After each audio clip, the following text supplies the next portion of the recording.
کراچی کا ایک بہت بڑا جامعہ، میں نام لینا نہیں چاہتا، کیا خبر کوئی وہاں جا کے بات نہ کر بیٹھے، بہت بڑا جامعہ، اور اگر آپ کو چاہیے تو مجھ سے آ کے بات پوچھ لیجیے گا، میں بہت ذمہ داری کے ساتھ بات کر رہا ہوں۔ اتنا بڑا جامعہ کہ جہاں پر پڑھنے والے وقت کے محدث بنے، مفکر بنے، مفتی اعظم پاکستان بنے اپنے وقت کے، اتنا بڑا کراچی کا جامعہ ہے، اتنا بڑا نام ہے، ہو سکتا ہے لوگوں کے ذہن میں بھی آ جائے۔ وہاں پر 32 سال تدریس کرنے والے جو استاد گرامی ہیں، کچھ سال پہلے اپنی بیٹی کی شادی پر قرضہ لیا تھا، قرضہ نہ اتار پائے، سیلانی ویرفیئر سے مزید قرضہ لے کے ان کا قرضہ اتارا، اب سیلانی والوں کا قرضہ اتار رہے ہیں۔ رونے کا مقام ہے نہیں ہے؟ 32 سال سے قال اللہ و قال رسول پڑھانے والا انسان، اس نے اپنی بیٹی کی شادی کی، قرضہ لیا، نہ اتار پایا، وہ عالم دین نہیں اتار پائے، سیلانی والوں سے لیا، اور یہاں آپ ایک نعت خواہ کو بلانے کے لیے 2-2.5 لاکھ روپے اس کی صرف سیٹ پہ لگا دیتے ہو، صرف سیٹ پر 60-70 ہزار کے پھول لگے ہوتے ہیں جو 2 گھنٹے کے بعد سڑک کی زینت بنے ہوتے ہیں، اور 2-2.5 لاکھ روپے اس کو نذرانہ لوٹا دیا۔ پنجاب بلایا ہو، پنجاب سے بلایا ہو تو آنے جانے کا ٹکٹ بھی دے دیا آپ نے۔ اور اس عالم دین کا کیا قصور ہے کہ جو آپ، جس نے نسلوں کو علم پڑھا کر، قال اللہ و قال رسول پڑھا کر اللہ کا برگزیدہ بندہ بنایا، اور یہ نعت خان پر آپ لاکھوں، آپ نے خزانے کھول دیے ہیں، اپنی دولت کا منہ نعت خانوں پہ کھول دیا ہے، قوالوں پہ کھول دیا ہے آپ نے، اور یہاں علماء کی حالت دیکھی آپ نے کتنی عجیب و غریب ہو گئی ہے۔ تو یہ وقت تو دیکھنا پھر تھا نا، جو آج آپ کو نظر آ رہا ہے، یہ تو وقت تھا۔ جو لوگ اس امت کا سہارا بننے والے تھے، جنہیں ضرورت تھی کہ اسلامی نظریات کا تحفظ کرتے، آپ نے تو ان کو اوندھے منہ پھینکا ہوا ہے۔ آپ کبھی جامعہ کا، یہ میں ایک سچی بات بتا رہا ہوں، جس نے اس سال اپنے محلے میں، اپنے علاقے میں محفل میلاد کرنی ہے نا، وہ ایک مرتبہ محفل میلاد سے پہلے جامعات کا دورہ کر کے آ جائے، ایک مرتبہ بس، اور پھر سوچے کہ آیا کہ اب یہ پیسے میں نعت خواہ کو دوں یا ایک عالم کو دوں۔ میرا نعت خانوں سے کوئی جھگڑا نہیں ہے، میں آپ کو سچ بتا رہا ہوں، یہ اللہ رسول صلی اللہ کے حمد بیان کرنے والے ہیں، یہ اچھے لوگ ہیں، ہم نے آپ نے بگاڑ دیا، یہ سارا دن گھر میں پڑے سوتے ہیں، کام دھندا کچھ نہیں کرتے ہیں، میں سچ بتا رہا ہوں آپ کو، اکثریت کی یہ حالت ہے، کام دھندا ان کے پاس کچھ نہیں ہے، یہ لاوارث ہو چکے ہیں، کیونکہ ان کو پتا ہے کہ ایک محفل ہمارے پاس آئے گی، 15,000 روپے جھٹکے سے آ جائیں گے، ہمیں کیا کمانے کی ضرورت۔ لیکن اس بیچارے عالم دین سے پوچھے کہ جس نے 32 سال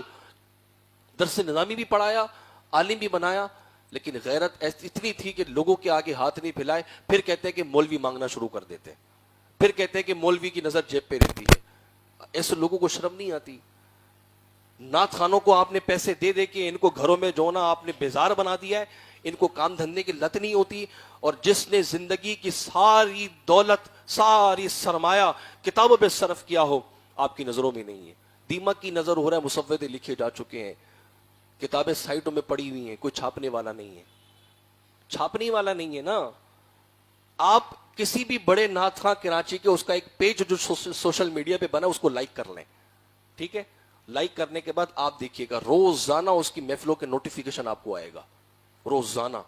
مطلب روزانہ کی بنیاد پر صرف شہر کراچی کے اندر ہی لاکھوں روپیہ محفل نعت کے نام پر جا رہا ہے۔ اور یہاں کیا ہو رہا ہے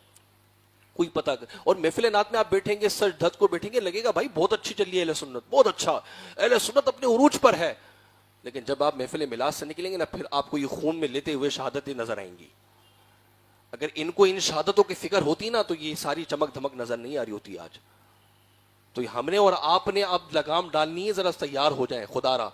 اب ذرا تیار ہو جائیں، کیونکہ جس خطے میں، جس علاقے کے ہم ذمہ دار لوگ ہیں، یہاں یہ لوگ یہیں سے گئے ہیں، اگر یہیں سے انشاءاللہ ان کے خلاف ایک بات اٹھائی جائے اور مثبت طریقے سے اہل سنت کی سوچ کو آگے لیا جائے، میں سمجھتا ہوں کہ شاید جو آج ہم دیکھ رہے ہیں یہ وقت گزر جائے گا۔ یہیں سے اگر چلیں، یہیں سے اگر ہم لے کے چلیں، یہیں سے اگر ایک بنیاد کو دوبارہ اٹھائیں، تو وقت یہ ہے کہ اہل سنت کو اللہ تعالیٰ دوبارہ عروج عطا فرمائے، شاید پھر کوئی شائع نورانی ہمارے اندر پیدا ہو جائے، کیونکہ اللہ کی رحمت ممکن ہے نا، شاید کہ پھر کوئی شاط راب اللہ قادری جیسا جذبہ کوئی لے کے آ جائے، شاید کہ کوئی پھر ہمارے سامنے آئے عبد الرحمن نیازی جیسا۔ جب ہم نے یہ ساری چمک دھمک نعت خانوں پہ لگا دیے تو اللہ رسول کی بات کون کرے گا بھائی؟ میں بار بار یہ ذکر کر رہا ہوں کہ اپنی محفل میلاد کا جائزہ لے لیں، ہمیں وہ محفلیں چاہیے کہ جس میں چمک دھمک نہیں تھی لیکن لفظوں کی چاشنی اتنی تھی کہ یہاں سے رسول اللہ کا نام نکلتا تھا وہ تصور میں مدینہ آ جایا کرتا تھا.